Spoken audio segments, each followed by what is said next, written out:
Bom, iceberg é o seguinte, existem muitas formas de você elencar os tópicos que você discute em alguns assuntos. E aí, no iceberg, a gente faz da seguinte forma. Na parte mais alta, pensa que é uma lista. Os primeiros itens dessa lista são os tópicos mais simples, mais conhecidos, coisas mais comuns. E aí, à medida em que você vai descendo nessa lista, ou descendo nesse iceberg, você tem coisas menos conhecidas, mais difíceis de compreender, mais obscuras, geralmente. E a ideia de iceberg é porque o iceberg ele tem cerca de 90% da massa abaixo da linha d'água. Né? Então você vê aquele bloco de gelo acima da superfície da água ali, mas na verdade a maior parte dele está abaixo da superfície e você não vê. Então, por isso que a gente faz essa analogia do iceberg. Então é mais ou menos isso que a gente vai fazer hoje. A gente vai começar com coisas da ufologia que todo mundo conhece, especialmente se você está aqui, você já ouviu, tanto que nas primeiras camadas a gente vai até passar mais rápido, porque são coisas que a gente já cansou de falar aqui, mas a ideia é que à medida em que a gente vai descendo, as coisas vão ficando mais complexas, mais profundas, entendeu? Trocadilho, profundas, e fujam um pouco da obviedade do tema ufológico, sabe? Ufologia é ET. Não, a gente vai chegar em horas que não vai ser ET. Aliás, a gente faz isso com frequência no contato, que eu acho muito legal, mas a ideia é que a gente fuja do óbvio à medida em que a gente desce. E aí as coisas vão ficando mais e mais estranhas, mais sombrias, e vocês vão ver que vai começar uma coisa good vibes. E a gente não pode garantir que vai acabar good vibes aí. Acho que uma forma de falar do iceberg da ufologia, ou icebergs, assim, de temas em geral, é que assim, você não tem como chegar no fundo do iceberg, no fim dele, sem passar pelo que está antes, né?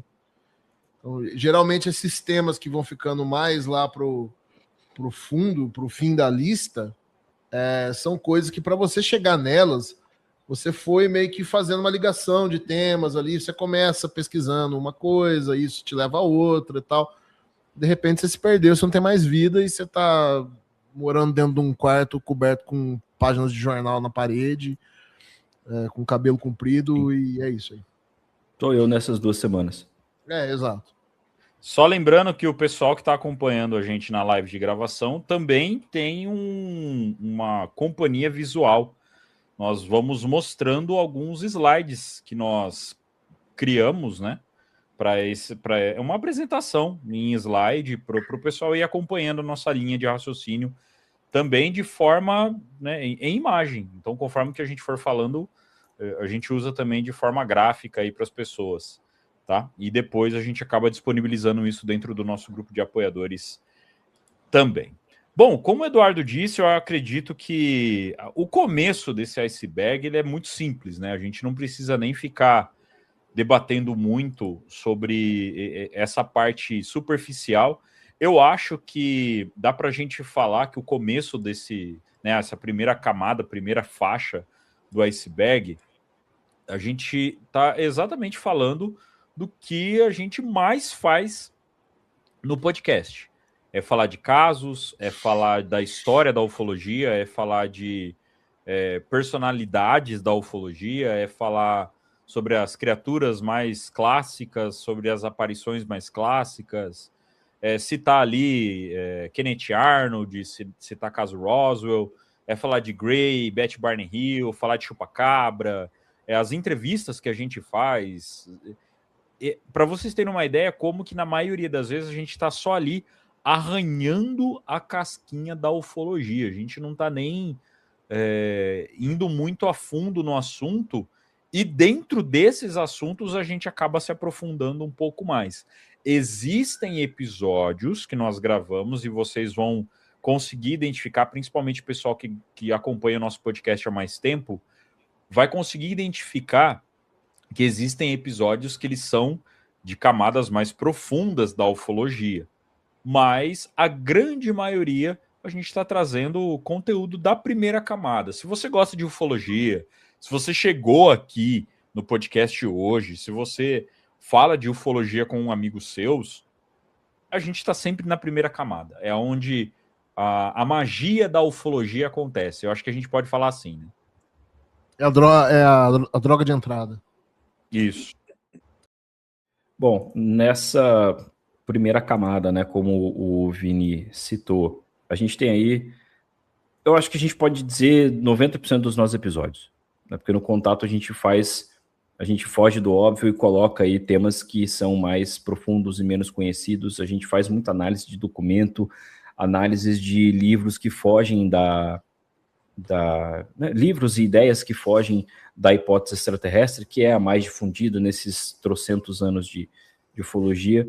Então a gente tem aí tudo que é mais falado, né, o cânone pop da ufologia. Então a gente tem aí os discos voadores, né, que é um termo que surgiu em 1947 com o caso do Kenneth Arnold, e ele descreveu, né, o movimento dos objetos de outra forma. Ele falou que era um disco saltando sobre a água, mas aí, pela imprensa, inclusive isso está muito bem descrito no livro Ruído Oficial, pela imprensa fomentou-se o termo Flying Saucer, e aí disco voador virou realmente uma expressão popular. Hoje a gente não usa mais essa expressão, usualmente se usa UAPs no inglês, que seriam os UFOs, ou FANIs, fenômenos anômalos não identificados, e por temas também que a gente já debateu em outros episódios, né? Não necessariamente é um objeto, pode não ser um objeto físico, não necessariamente ele está voando, então chamar de objeto voador não faz sentido. Então ele é um fenômeno estranho, então anômalo, não identificado, não sei o que é, né? Os Greys, talvez os ETs mais famosos que as pessoas conheçam, né? A imagem do ETzinho baixinho, cabeçudo, de olho grande, né? Seria aí, hoje, talvez os mais famosos. Eles começaram a ser o padrão a partir dos anos 60, no caso Barney Bat Hill, que foi o primeiro caso investigado com o uso de hipnose regressiva, né? O casal ali foi viajar, e na estrada eles encontraram um objeto estranho e perderam a memória do encontro que tiveram, e aí por meio de hipnose tiveram a recuperação da memória, supostamente. E posso fazer um adendo de cinematográfico a respeito dessa história? Faça-o. Enfim, mas aí o que são, né, esses seres que são vistos? Talvez eles sejam uma raça criada geneticamente para suportar as condições das viagens, né, as condições da Terra também. Poderiam ser alucinações, em muitos casos de fato são, como foi quando eu os vi. Eu já contei isso aqui do meu episódio de paralisia do sono. Eu vi umas coisinhas aí mais ou menos parecidas com o que tem aí na imagem. Pode ser raio-bola, pode ser mil coisas, cara. Então, complicado e existem alguns... Oi? Complicado isso aí, cara. É complicado isso aí, cara. E a gente coloca aí também outras coisas, tá? Assim, não dá tempo da gente falar de todos os itens daquela imagem do Reddit e de tantos outros que a gente pode colocar, mas a gente pode colocar outras coisas aí que não necessariamente as pessoas associam à ufologia logo de cara, mas nós associamos. Por exemplo, a história do chupacabra, que é muito associado à visão de luzes no céu também. Então, sempre que existem avistamentos do chupacabra, sempre não, mas geralmente quando existem avistamentos do chupacabra ou ataques a animais, etc., existem avistamentos de OVNIs também. Foi mais comum a partir dos anos 90, especialmente em Porto Rico, no Brasil, e aqui a gente tem alguns episódios falando desse tipo de coisa. É o tipo de história que muita gente não associaria à ufologia no começo, é só mais uma história estranha, mas nós acabamos associando, né? Então, e aí, tá ligado ao que os Greys fariam, por exemplo, ou a esses fenômenos aí, desses objetos estranhos? Existem pessoas que dizem que eles são resultados de experiências que algum governo tenha feito e por algum motivo saiu ou foi solto para fazer alguma algum teste ali, enfim.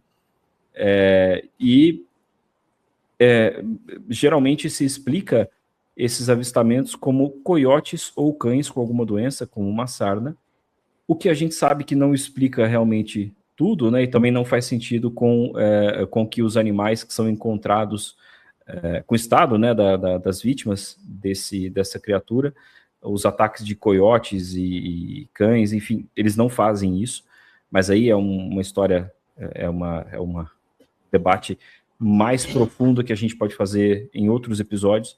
A questão aí é fazer o iceberg do chupacabra, né? Aí é você fazer o iceberg do chupacabra, ou então o iceberg da criptozoologia também. Sim, tá? sim. A gente pode fazer. E aí ele vai ter, esse iceberg da criptozoologia vai ter blocos de gelo semelhantes aos da ufologia. O chupacabra, o homem-mariposa, o lobisomem, o pé grande, por aí vai, né? Então, histórias aí que podem estar relacionadas. Enfim, o chupacabra, ele entra. O Homem-Lagarto de Bishopville.